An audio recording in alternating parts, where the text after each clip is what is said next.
Okay, isang mapagpalang araw po sa inyong lahat, mga minamahal kong mga kababayan. Muli po, nandito na naman po yung lingkod, Epifanio Labrador, dito po sa ating programang Reaction Mo, Birada Ko. At syempre, bago tayo mag-umpisa, binabati muna po natin ang ating mga kababayan Luzon, Visayas, Mindanao na talagang sumusuporta po sa inyong lingkod, Epifanio Labrador.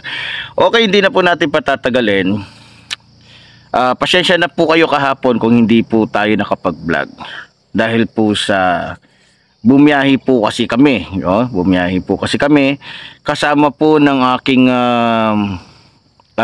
pamilya, syempre ng mga kasama natin, no? So naisip kasi nila na mas maganda kung doon po tayo, dito tayo titira sa kung saan marami po tayong kamag-anak, no, marami tayong pamilya na pwedeng magbigay proteksyon sa atin o makatulong sa atin.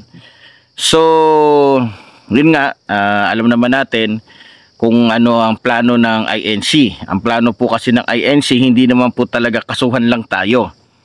Meron po kasi nakarating sa akin, mga minamahal ko mga kababayan, na ang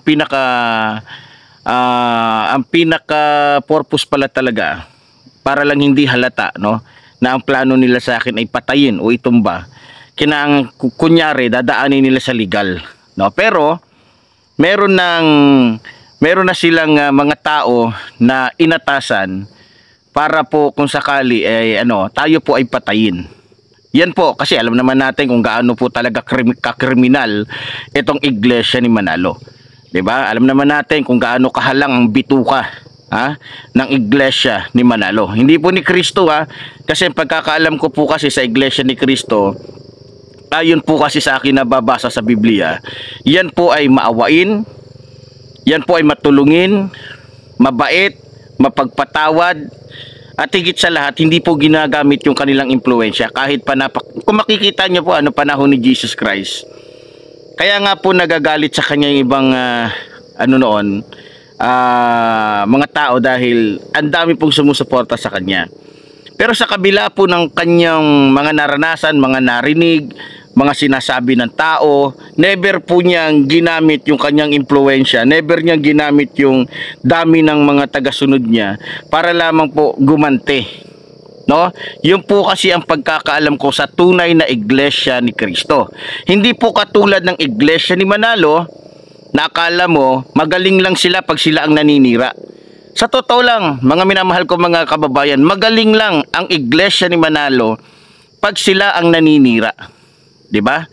Pero kapag sila ay nabuking, kahit totoo yung sinasabi natin, pag umasta akala mo hindi magaling manira sa ibang reliyon, 'di ba?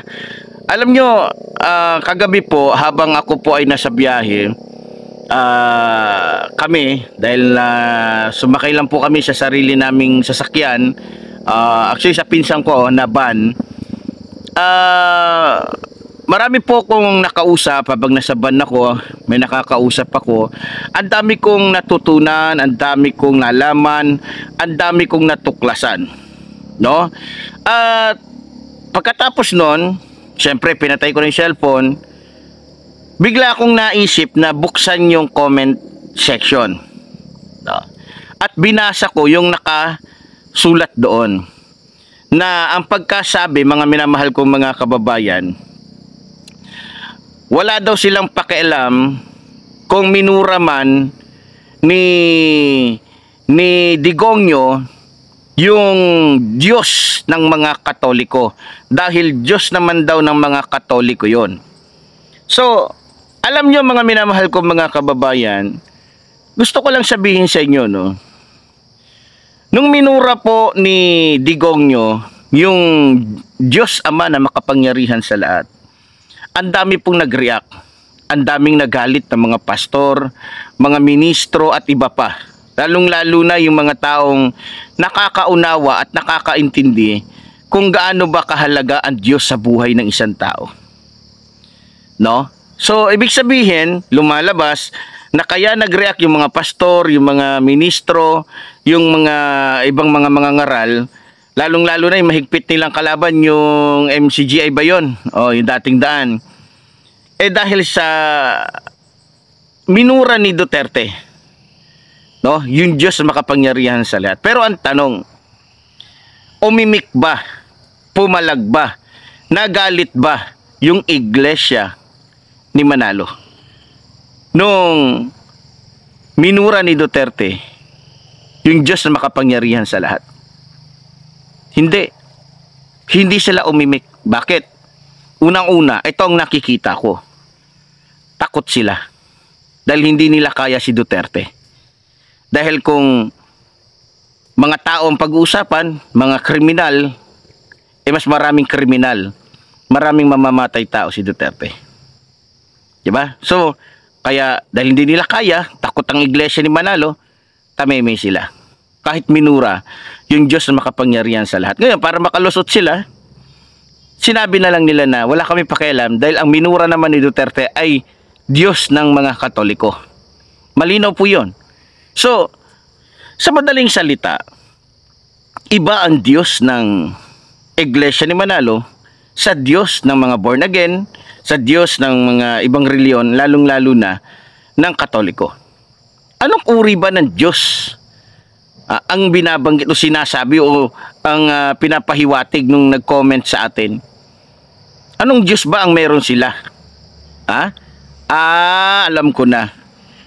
Kung di ako nagkakamali, di baling murahin ni Duterte ang Diyos na lumikha ng langit at lupa. Di baling murahin ni Duterte lahat ng anghel, lahat ng mga santos. Huwag lamang murahin yung kanilang puon na si Eduardo Manalo. Kasi magagalit talaga sila. O nga pala, naintindihan ko na ngayon. Kasi, tingnan nyo ha, kasi nung minura ko si Eduardo Manalo, nag-react sila. Pero minura ni Duterte, ang Diyos na pinaglilingkuran nila, itinanggi nila. Pero mag-ingat kayo, mga iglesia ni Manalo. May kasabihan sa Biblia na ang sino man tumanggi sa Diyos, itatanggi din sa langit. So, sa madaling salita, mukhang tagilid. Mukhang sa nakikita ko, walang iglesia ni Manalo na mapupunta sa langit. Lalong-lalo na hindi kayo dumaan kay Kibuloy na kung saan kakampi nyo ngayon. Biro mo talagang ito masasabi ko na talagang pagdating sa kasamaan, talagang magtatandem talaga. Kasi balita ko, hindi lang ang iglesia ni Manalo ang nag-aano sa akin ngayon na itumba ko. Pati itong KOGC. Pati itong KOGC, nagmamadali na itumba ko. 'Di ba? Nagmamadali na itumba ko. Sinasamantala nila. 'Di ba? So, talaga nga naman, kapag ka mahirap, nagmamadali silang itumba. Nagmamadali silang ipapatay. Pero pag mayaman, alanganin sila. Kasi nga naman, mayaman. May mga bodyguard, may kakayahan. Maraming pwedeng bayaran para ipagtanggol siya. Hindi kagaya ng yung lingkod na isang mahirap na anumang oras ay pwedeng ipapatay sa mga goons nila. No, kaya nga, nagpapasalamat na lang din ako sapagkat napakaraming sumusuporta, especially yung pamilya ko at iba pa, lalong-lalo na yung mga kaibigan ko na nagmamalasakit at maging yung ating mga supporters. Ngayon, mga minamahal ko mga kababayan, balita ko din na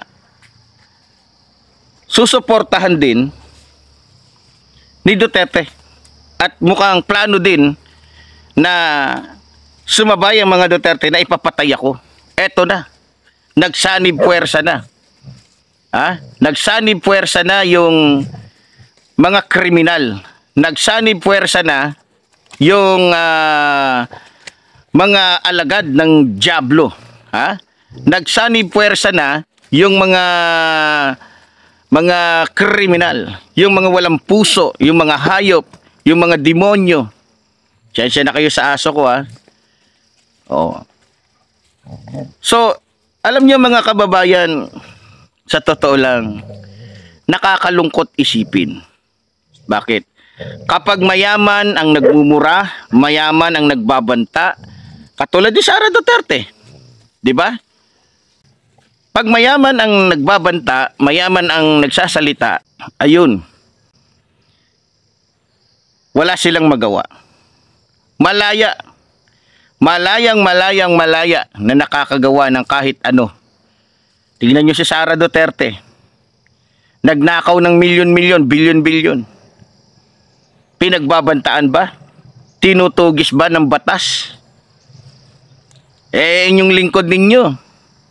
Dahil mahirap, tatakutin ngayon ng INC na may kaso sa buong bansa.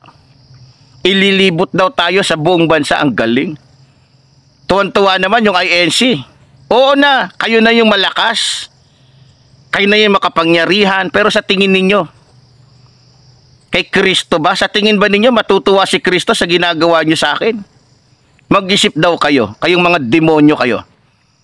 Kayong mga kriminal kayo. Ha? Sabi nila, oh, takot na daw ako, ba't hindi na daw ako nagmumura? Ganun ba? Hindi na daw ako nagmumura. Mga putang ina ninyo. Mga gago kayo. Mga demonyo kayo. Ganun ba? Takot ba ako magmura? Anak naman ng teteng mga hudas ng tanginang mga diputang mga demonyo kayo. Ha?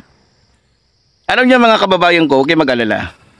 Katulad ng sinabi ko, alam ko gagamitin ng Iglesia ni Manalo yung batas na kung saan kaya nilang suhulan, kaya nilang paglaruan.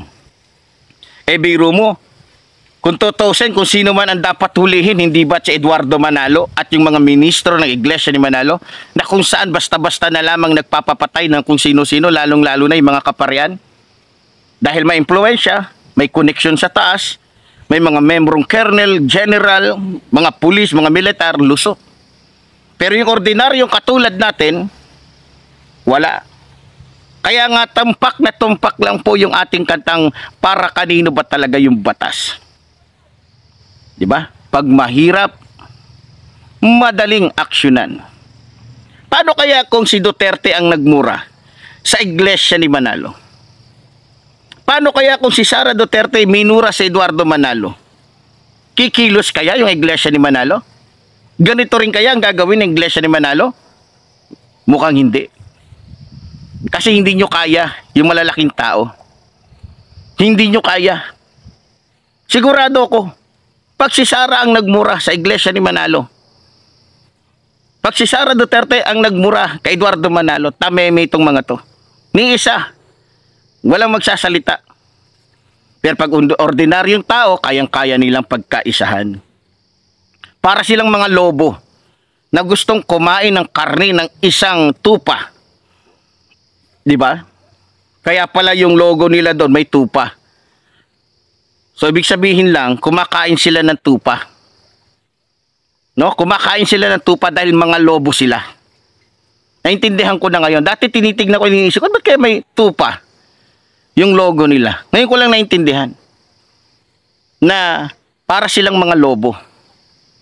Na kumakain ng mga tupa. Talaga naman. Pero ganun pa man, mga minamahal ko mga kababayan, ewan ko lang kung anong reaction nyo ha. Kasi balik tayo dun sa sinabi ng isang nag-react na hindi daw sila, wala daw sila pakialam na minura ni Duterte yung Diyos ng mga Katoliko. Bakit? Ano ba ang Diyos ng mga Katoliko? Demonyo?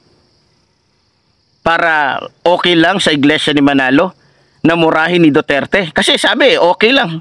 Wala kaming pakialam kung minura ni Duterte yung Diyos ng mga Katoliko. Diyos naman ng Katoliko yun. Bakit? Ano ba ang Diyos ng Iglesia ni Manalo? Ha? Sino ba ang Diyos ng Iglesia ni Manalo?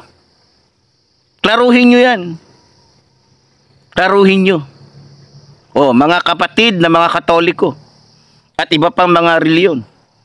Tingnan nyo kung gaano kawalang niya, gaano ka siraulo, gaano ka gago, gaano ka puta siraulo, kahudas, kademonyo, kadiablo etong Iglesia ni Manalo. No? Pero ganun pa man, mga minamahal ko mga kababayan, hindi po magwawagi ang Iglesia ni Manalo. Gagamitin nila yung batas para lamang patigilin yung isang tao sa sinasabi natin. Hindi mangyayari yun. Dahil kagabi lang, ang daming mga reliyon, iba't ibang reliyon ang nakakausap ko. At humahanga at sila ay laging nananalangin para sa inyong lingkod. Kahit saan kayo magtanong na reliyon, tanungin nyo kung sang-ayon ba sila at kung sa Diyos ba yung doktrina ng Iglesia ni Manalo. 100% o 99% o kahit sabihin na natin 200%, lahat yan magsasabi. Kulto. Ha? Kulto ang Iglesia ni Manalo. At mismong Google na rin ang nagsabi. Kulto ang Iglesia ni Manalo. Ha? Kulto. Kaya kawawa kayong mga nakaanib dyan. Ha? Maganda lang yung simbahan, maganda lang yung mga suot ng mga ministro dyan, pero yan ay mahalin tulad mo sa isang mafia. Mafia naman talaga eh. Diba? Tuwang-tuwa si Eduardo Manalo. Yung mga iglesia ni Manalo, gumawa pa ng composition sa akin. Ha? Tuwang-tuwa si Manalo habang yung nakikita niya nagwa-wild, habang nakikita nagiging asong ulol, nagiging mga lobo yung kanyang mga membro. Diba? Yan ba yung aral ni Kristo sa'yo, Eduardo Manalo? Mongoloid. Galit si Eduardo Manalo pag tinatawag natin Mongoloid. Hindi pala to Mongoloid, special child pala to. Ha? Special child pala to, mas matindi pa to kay Kibulok. Kasi, kakain na lang ito, gusto niya may susubo pa sa kanya. May nagsabi sa akin yan. Talagang buhay hari itong si Eduardo Manalo. Gusto niya, pagkaharap mo siya, kailangan ituring mo siya na parang isang Diyos. Matindi kang loko ka. Ha? Gagamitin niyo pa yung batas dahil mapepera kayo. Mga gago. Hindi lahat ng tao maloloko ninyo. Hindi lahat ng tao ay matatakot ninyo. Isa lang masasabi ko sa inyo. Kung natakot niya si Brother Eli, wag ako. Dahil makikipagsabayan ako sa inyo. Hindi lang kayo ang marunong makipagdigma. Ha? Pareho lang, iisa lang ang buhay natin. Kaya sisiguraduhin ko rin sa inyo, bago nyo ako makuha, pinaghandaan na namin yan. At sisiguraduhin ko. Ha? Sisiguraduhin ko. Na bago nyo ako matumba, mas maraming tutumba. Ha? Pinaghandaan na namin yan, lalong-lalo na sa kalagayan namin ngayon. Diba? Tama ba, sir? Sir, tama ba? Oo. Oo. Kaya nga, pinaghandaan namin yan. Kaya sinadya namin na dito sa pamilya ko, sabi ko nga, nasa kanila yun. Hindi naman to kagaya ng Maynila, hindi to kagaya ng sa ibang lugar, no? Sabi ko nga, sige, gamitin nyo. Oh? Pero ganun pa man, alam naman natin kung gaano ka-diablo. Lahat ng mga pastor na nanonood ngayon, mga ministro, ng iba't ibang mga reliyon, sabihin nyo kung mali ako, ito lang sasabihin ko. Ha? Sabihin nyo kung mali ako. Kulto ang Iglesia ni Kristo o hindi? Diba? 100% maraming magme-message sa akin ngayon at sasabihin nila, yes, tama ka. Kulto ang Iglesia ni Manalo. Yan ang katotohanan. Ititigil ko na yung pagbablog ko kapag yung comment section doon sa mas marami yung nagsabi na hindi kulto ang Iglesia ni Manalo. Titigil na ako sa pagbablog. Pero kapag marami ang nag-react at nagsabing yes, marami nga, ang dami ko nababasa, kaya lang di ko na lang inaano dahil baka, di ba? Pero ganun pa man, Iglesia ni Manalo, ituloy mo lang. Pero doon sa mga Iglesia ni Kristo, magandang umaga po sa inyong lahat at pagpalain po kayo ng Diyos. Huwag po kayong gagaya sa Iglesia ni Manalo na kung saan nagiging mafia. Ha? Huwag niyo pong gagayahin yan na ginagamit yung reliyon mga membro sa politika para lamang yumaman ng yumaman, para makapagtayo ng magagandang gusali, na kung saan yung pera ay mula sa pera ng mga politikong ninanakaw naman ng mga politiko sa taong bayan. Kaya muli po, tulad po ng sinasabi ng lingkod, mabuhay po ang ating bayan, mabuhay po ng mamahal sa ating bayan. Maraming salamat po.